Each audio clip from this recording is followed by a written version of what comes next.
کہ جو German chancellor Olaf شولوز ہیں انہوں نے ڈاکٹر جے شنکر جو بھارت کے منسٹر فار ایکسٹرنل افیئر ہیں ان کو کوٹ کیا اور کہا کہ یورپ جو ہے اس کو اس مائنڈ سیٹ سے باہر نکلنا چاہیے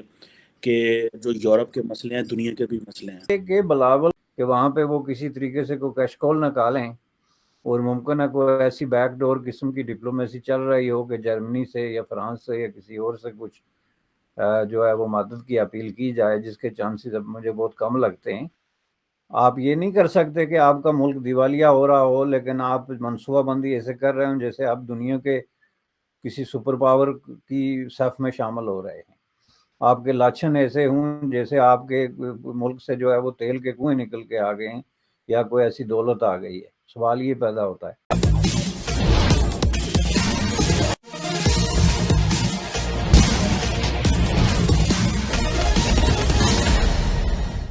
کہ جو جرمن چانسلر اولف شولوز ہیں انہوں نے ڈاکٹر جے شنکر جو بھارت کے منسٹر فار ایکسٹرنل افیئر ہیں ان کو کوٹ کیا اور کہا کہ یورپ جو ہے اس کو اس مائنڈ سیٹ سے باہر نکلنا چاہیے کہ جو یورپ کے مسئلے ہیں دنیا کے بھی مسئلے ہیں، اور جو دنیا کے مسئلے ہیں وہ یورپ کے مسئلے نہیں ہیں۔ اور تھوڑے دنوں میں بلکہ جرمن چانسلر شاید انڈیا بھی جا رہے ہیں، شاید اسی مہینے۔ پاکستان کے وزیر خارجہ بلاول بھٹو زرداری بھی وہاں پہنچے ہوئے ہیں۔ آپ کیا سمجھتے ہیں کہ اس وقت جیسے کہ پاکستان کے فائنینشیل چیلنجز ہیں، کراچی میں آج ایک بہت بڑا کل دھماکہ ہوا ہے۔ یہ ڈاکٹر جے شنکر کو جو آپ نے کوٹ کیا بالکل صحیح بات ہے، بالکل ٹوٹلی ڈیفرنٹ دنیا ہے اس وقت نارتھ اور ساؤتھ کی، جس کو ہم گلوبل ساؤتھ کہتے ہیں۔ گلوبل ساؤتھ کے معاملات ڈیفینیٹلی ایک جیسے ہیں، ان میں بہت زیادہ مماثلت ہے۔ یہ جو کووڈ-19 کے بعد کی سچویشن پیدا ہوئی، جو اکنامک بریک ڈاؤن ہے ایک طرح کا، یہ ساری چیزیں ہیں۔ اس سے ظاہر ہے غریب ملک بالکل مختلف طریقے سے متاثر ہوئے ہیں اور نارتھ کے ملک بالکل مختلف طریقے سے متاثر ہوئے ہیں اور ان کے مسائل بالکل ڈیفرنٹ ہیں۔ اب اس میں سوال یہ ہے کہ کیا پاکستان جیسے ملک، کہ پاکستان میں رولنگ ایلیٹ جو ہے نا، اس نے بڑی سکسیسفلی جو پاکستان کے مسائل کا جو درد ہے اور جو تکلیف ہے وہ عوام کو منتقل کر دی ہے، یعنی دو طریقوں سے۔ ایک تو پریکٹیکلی کر دی ہے، چونکہ ظاہر ہے یہ دنیا کا کوئی آدمی اس پہ آرگیو نہیں کر سکتا کہ پاکستان میں یہ جو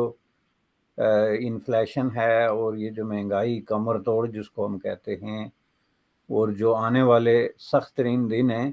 اس کا رولنگ ایلیٹ کی زندگی پہ کوئی اثر پڑے گا۔ ظاہر ہے اس کا کوئی کوشچن نہیں کہ اس پہ کوئی آرگو کرے۔ وہ لوگ اس سے بالا بالا ہیں اور وہ اس سے 1000 گنا زیادہ مہنگائی کو بھی ہینڈل کرنے کی پوزیشن میں ہیں۔ ایک چیز یہ ہو گئی جو کہ ایک پریکٹیکل آپ سمجھ لیں کہ عوام کا بہت بڑا ایک پرابلم ہے۔ اس کے اوپر جو آئی ایم ایف کے ساتھ ان کی ادھوری قسم کی ڈیلنگ ہے، جس کی ایک دہشت ہے عوام میں کہ اگر ہم آٹا آج نہیں خرید سکتے تو اگر مزید جو ہے وہ انہوں نے شرطیں مان لی تو ہم کدھر جائیں گے۔ اور تیسرا یہ ہے کہ جو ملک دیوالیہ ہو رہا ہے، اس کی جو دہشت ہے، یہ تینوں جو دہشت اور خوف ہیں یہ انہوں نے عوام کو منتقل کر دی ہے۔ عوام سر پکڑ کے بیٹھے ہوئے ہیں اور رولنگ ایلیٹ جو ہے وہ کوئی جرمنی جا رہی ہے، کوئی ڈی انوائٹ ہونے کے بجائے ترکی کا دورہ کر رہا ہے، کوئی جناب کہیں پہنچا ہوا ہے، اور جو حکمران طبقات کے علالے تلالے ہیں، ابھی آپ نے وہ خبر دیکھی ہوگی جس میں وہ گاڑیاں منگوا رہے ہیں بلینز کی آف روپی کی۔ تو اس کا مطلب یہ ہے کہ یہ جو ہے وہ صرف ڈرامے بازی ہو رہی ہے جی۔ یہ انہوں نے اس جو ایک طرح کی بدقسمتی ہے اس کو بھی اپنے لیے ایک فارچون بنا لیا ہے کہ جناب ہم جو ہے وہ بزنس ایز یوزول چلاتے رہیں گے، ہمارے خرچے اسی طرح ہوتے رہیں گے، تو دنیا جو ہے وہ عوام کا جو ہے حالت زار دیکھ کے تو ہماری مدد کرے، جس کا ایک اناؤنس کرنے میں دیر ہے کہ ملک اس وقت ڈیفالٹ کر رہا ہے یا دیوالیہ کر رہا ہے۔ یہ حکمرانوں کے پک اینڈ چوز پہ ہے۔ کیا اس کے وزیر خارجہ کو اس طرح کے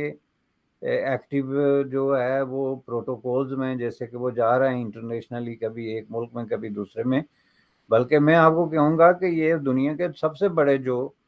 ممالک ہیں، مثلا یونائٹڈ اسٹیٹ آف امریکہ، چین، یا ان سے آپ کمپیئر کر کے دیکھیں، یا انگلینڈ یا فرانس، کہ گزشتہ 30 دنوں میں یا گزشتہ 60 ڈیز میں ان کے جو منسٹر آف ایکسٹرنل افیئرز ہیں انہوں نے دنیا کے کہاں کتنے دورے کیے اور بلاول صاحب نے دنیا کے کتنے دورے کیے، اور ان ملکوں کے معاملات دنیا کے ساتھ کس قدر قریبی طور پہ جڑے ہوئے ہیں،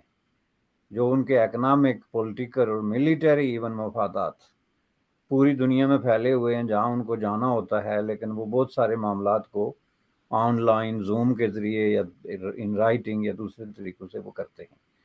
تو جس کا مطلب یہ ہوا کہ پاکستان کا جو رولنگ ایلیٹ ہے ان کو اس چیز کا قطعاً احساس نہیں ہے۔ اب یہ کہہ دینا کہ میں اپنا ٹکٹ لے کے جا رہا ہوں، یہ بات آپ کی صحیح ہے کہ ٹکٹ لے جانے کا مطلب کیا ہے بھائی؟ جب آپ کی پروٹوکول اسی طریقے سے ہوگا، آپ کا پورا وزارت خارجہ جو ہے، منسٹری آف ایکسٹرنل افیئرز، آپ کی ایمبیسیاں یا کانسولیٹ جس شہر میں بھی آپ جا رہے ہیں وہ فلی موبلائز ہوں گے، وہ پورا جو ہے ایکٹیویٹ ہوں گے پروٹوکول آپ کو فراہم کرنے کے لیے، تو ظاہر ہے وہ تو اپنے جیب سے یہ خرچے نہیں کر رہے ہیں۔ تو اس میں سے آپ کا جو ہے وہ $1200 کا ایک ٹکٹ جو ہے وہ اگر بچ گیا تو وہ تو کوئی بچت نہیں یا اس چیز کی ایکسکیوز نہیں ہے۔ مسئلہ یہ ہے کہ میں سمجھتا ہوں کہ یہ بات واقعی وہیں رکتی ہے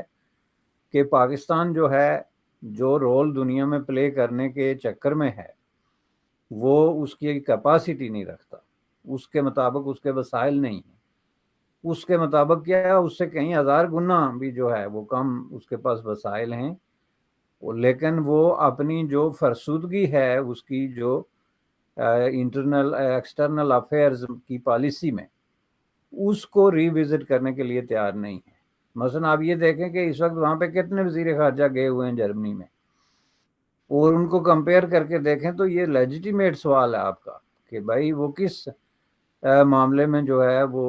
کیا ہوپ لے کے، ظاہر ہے کہ سوائے اس کے کہ وہاں پہ وہ کسی طریقے سے کوئی کیشکول نکالیں اور ممکن ہے کوئی ایسی بیک ڈور قسم کی ڈپلومیسی چل رہی ہو کہ جرمنی سے یا فرانس سے یا کسی اور سے کچھ جو ہے وہ مدد کی اپیل کی جائے، جس کے چانسز اب مجھے بہت کم لگتے ہیں۔ لیکن یہ ہے کہ جہاں تک سیکیورٹی کا سوال ہے، پاکستان کا وزیر خارجہ سیکیورٹی میں کیا کنٹریبیوشن کرے گا، جس کے اپنے ملک میں آگ لگی ہوئی ہے، عوام بغاوت پہ اترے ہوئے ہیں، شہروں میں بم پھٹ رہے ہیں، ملیٹنٹس نے لوگوں کو جو ہے وہ خوف اور دہشت میں مبتلا کیا ہوا ہے۔ ابھی جو پشاور انسیڈنٹ ہوا اور اس کے حوالے سے جو آگے آپ کی کارکردگی ہے وہ آپ نے دیکھ لی، تو اس میں کنٹریبیوشن تو کوئی جو ہے نا اس کا کوئی سوال ہی نہیں پیدا سر، وہ لیکن سر بہت سارے لوگوں کو آپ نے صحیح کہا کنٹریبیوشن کا، لیکن بہت سارے لوگوں کا کہنا یہ ہے کہ بلاول بھٹو زرداری شاید اپنی لرننگ کے لیے جاتے ہیں، کیونکہ وہ وزیر خارجہ ہیں، انہوں نے وزیر اعظم بننا ہے، تو ان کی فیملی یا وہ سمجھتے ہیں کیونکہ وزیر خارجہ کس نے بننا ہے یہ بلاول بھٹو نے فیصلہ کرنا ہے، یہ اگلی دفعہ بھی شاید انہوں نے فیصلہ کرنا ہو، تو وہ بیسیکلی اور وہ چاہتے ہیں کیونکہ وہ وزیر اعظم بننا چاہتے ہیں تو وہ انٹرنیشنل کمیونٹی سے اپنے تعلقات بنا رہے ہیں۔ تو کئی لوگوں کا کہنا یہ ہے کہ اگر ملک کے حالات خراب ہیں تو اس میں بلاول کا کیا قصور ہے؟ ان کا تو کام ہے کہ جاتے رہنا، رابطے رکھنا۔ آپ سمجھتے ہیں کہ سر یہ جو کوشچن ہے، یہ جو چیز ہے کہ بلاول بھٹو زرداری وزیر اعظم بنیں گے اور ان کے والد بھی یہ سمجھتے ہیں کہ وہ وزیر اعظم کے کینڈیڈیٹ ہیں، تو اس لیے انٹرنیشنل کمیونٹی سے تعلق رکھیں گے تو وہ ایز اے مؤثر وزیر اعظم کے طور پہ پہچانے جائیں گے؟ آپ کو لگتا ہے کہ وہ مؤثر ہو سکیں گے، یا کہ آپ سمجھتے ہیں کہ جیسے کہ ایک بات کی جاتی ہے کہ جو فورن پالیسی ہوتی ہے that is an extension of the domestic policy, تو آپ کو لگتا ہے کہ جب تک اسٹرانگ پاکستان نہیں ہوتا، انٹرنل پولیٹیکل اسٹیبلٹی یا فائنینشیل اسٹیبلٹی نہیں آتی، وزیر خارجہ یا وزیر اعظم جہاں مرضی گھومے کو فرق پڑے گا نہیں پڑے گا؟ سو یہ جو کوشچن ہے کہ وہ وزیر خارجہ اس لیے ایکٹیو ہے تاکہ وہ مضبوط وزیر اعظم ہو کے اچھا رول پلے کر سکے، آپ کو لگتا ہے اس چیز میں جان ہے سر؟ دیکھیں جی، اس میں دو تین باتیں، ایک تو جو لوگ یہ آرگیو کر رہے ہیں جی کہ اس کا کیا قصور ہے، اس نے تو اپنا کام کرنا ہے، تو یہ بالکل غلط کہتے ہیں، یہ آرگومنٹ بالکل بیکار اور کسی بھی طریقے سے اس میں کوئی لاجک نہیں ہے، چونکہ اس طرح کے حالات جب کسی ملک پہ آتے ہیں تو سب سے پہلے رولنگ ایلیٹ کے جو حرکات و سکنات ہیں، ان کے جو خرچے ہیں اور ان کے جو عزائم ہیں، ان کو ریکنسیڈر کرنا پڑتا ہے۔ آپ یہ نہیں کر سکتے کہ آپ کا ملک دیوالیہ ہو رہا ہو لیکن آپ منصوبہ بندی ایسے کر رہے ہوں جیسے آپ دنیا کے کسی سپر پاور کی صف میں شامل ہو رہے ہیں، آپ کے لاچھن ایسے ہوں جیسے آپ کے ملک سے جو ہے وہ تیل کے کنویں نکل کے آ گئے ہیں یا کوئی ایسی دولت آ گئی ہے۔ سوال یہ پیدا ہوتا ہے۔ آپ اگر ہم سے جڑا رہنا چاہتے ہیں تو کرپیا میرے چینل کو سبسکرائب کریں تتھا بیل آئیکن بھی دبا دیں تاکہ نئی ویڈیو کی جانکاری ترنت آپ تک پہنچ جائے۔ دھنیہ واد، جے ہند۔